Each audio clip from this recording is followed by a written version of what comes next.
Бул Айсалкын. Ал Ош шаарында, алай бир жаңы конушунда жашайт. 2024-жылы Айсалкын аракет долбоорунун жеңүүчүсү болгон. Биз грант алгандан кийин анын жашоосунда кандай өзгөрүүлөр болгонун көргөзгүбүз келди. Биздин багы бизнес план жазганбызда, биз бизнес эме боюнча окуганбыз. Ошол боюнча окуганда баягы элдин көйгөйүн чечүү, элди аныктап чыгуу, ошо элде эмне жок экенин көрүү болгон да. Ошол мезгилде магазиндерге барсак, киши келип калганда магазинге барсак, магазинде нан жок экен да.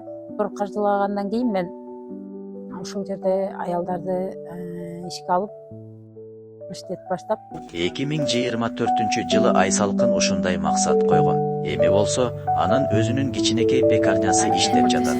Караңыздарчы, бүгүн Айсалкын кандай ийгиликке жетти. Менин аракет долбоорунан колдоп алгандан кийин жеке ишкерлик намын алып ип ачтым. Андан кийин ККМ менен иштөөнү өздөштүрүп жатам азыр.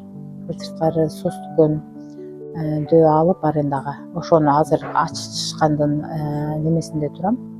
Андан сырткары мурда майлуу менен майсызды бир комнатта эле жасагам. Азыр экөөнү эки башка кылып бөлгөн атам.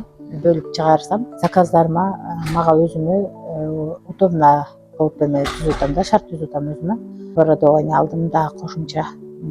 Себеби мен мурда билбегем кантип жасаган болчу. Кийин ушул өзүмдүн билимимди жогорулатып, окуп ошонун аркасынан ушундай жетишкендиктерге жетип атам.